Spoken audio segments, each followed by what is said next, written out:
Bonjour. Alors dans les deux vidéos précédentes, je vous ai parlé de la non-dualité, qui était la suspension de la distinction entre sujet et objet, et qui est simplement une contemplation du monde qui fait que je me considère pas comme distincte du monde. Alors ça, c'est un vrai problème humain, c'est d'avoir au cours des siècles développé l'idée d'une nature et de nous qui serions séparés de cette nature alors qu'on en fait absolument partie.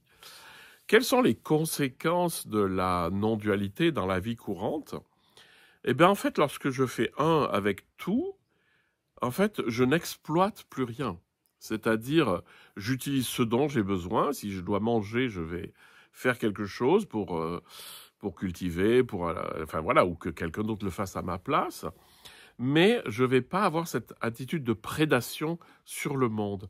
Et pareil pour les personnes.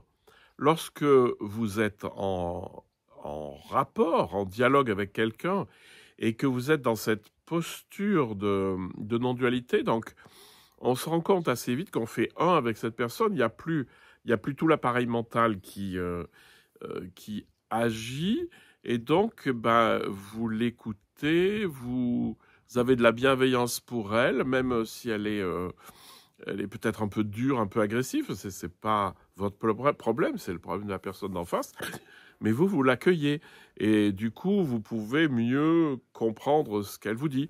Enfin, il y a beaucoup de conséquences à cette non-dualité qui n'est pas pensante. Ça ne veut pas dire que vous ne pensez pas, ça veut juste dire que les pensées que vous avez, il y en a très peu, elles sont pertinentes. Hein, sinon, c'est de l'agitation du bocal et ça, c'est pas très utile. Hein.